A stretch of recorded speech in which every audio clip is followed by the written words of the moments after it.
let's talk about your menu. This menu right here. This is a really easy and fun portion to work with. So let me go ahead and go over that now. What we want to do is come to Appearance, then Menus, and what we're going to see is our main menu right here, and that clearly is this one right here. And this is a series of drag and drop. So we're going to see first the order is the same as it is on the website. So Homes first, Product, and Gallery. And we'll see that thing. So first thing I want to show you is maybe you don't want it in this order. Maybe you want Gallery to be second. So I just drag and drop this thing, let go. That little grabber hand, you'll see it when you move your mouse over, that little grabber hand. Okay, so I've changed the order. I'll just hit save, refresh. Now Gallery second. So that's really cool and really easy, right? So go ahead and put this back.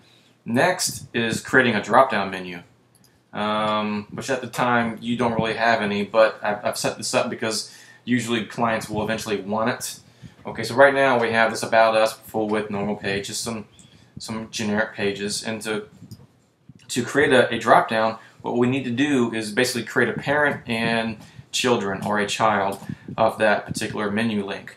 So right now, let's just say under Gallery, we want to add drop-down menus. So I can come over here, I can create a custom menu, I can pull over a menu link from pages that have been created, as well as categories, and categories obviously is from your blog. So you can pull over a category if you want.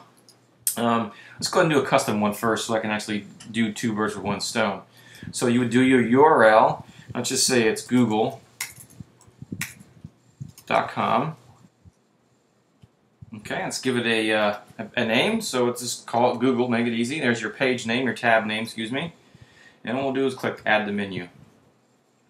Now, I'm just going to drag this up so it's under Products, and see how it makes a little dotted lines in that little gray small box? That's how you know what position you're going to be landing in when you release it.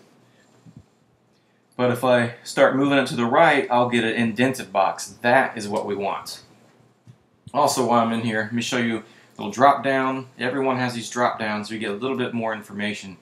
Here's your URL. You can actually change the name. So let's say you have the About Us page that you've made. You can come in here and change its name if you like. This is also where you would remove it. Okay. You can close this up. And let's go ahead and just grab another page. We'll do page test. We'll add that one. And we'll just do wedding just for the kick of it. And we'll put this right under Google. Page test, weddings. Under page test. Just make sure I click save. Now if I come back and refresh the home page, I should have a drop down. There we are. Really easy to do. And if you want to get rid of these, all we got to do is remove, remove, and remove.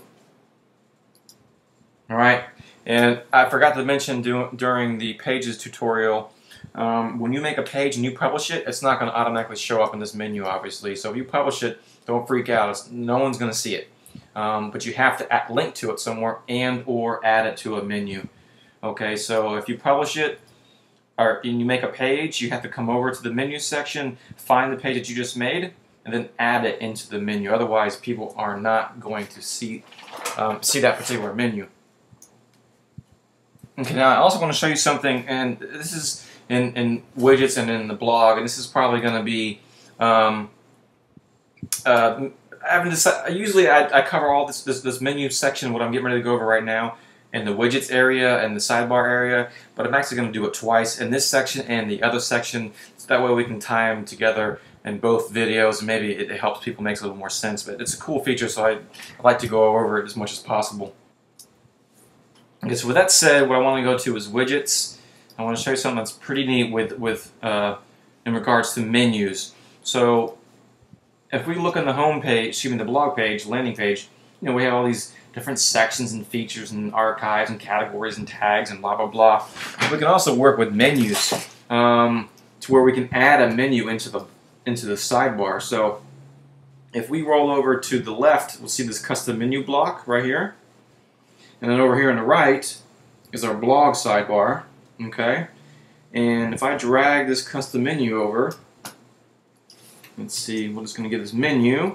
I'll have a drop down to select menu. We only got one, which is the one I was just going over, your main menu. And I hit save.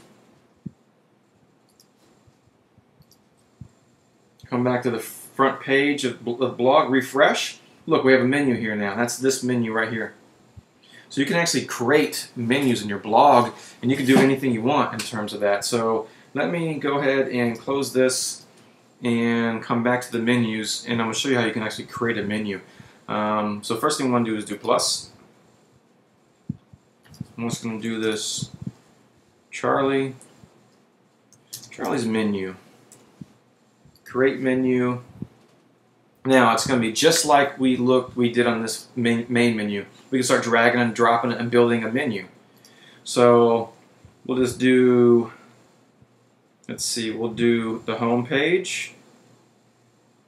Drag this, whoops, not drag, excuse me, add. I need to rename this because obviously it's such a long name. So let's call this home. Save the menu. You know, add full width, page, contact. You know, and may have a link, a custom link. You know, Google, whatever, and then Google.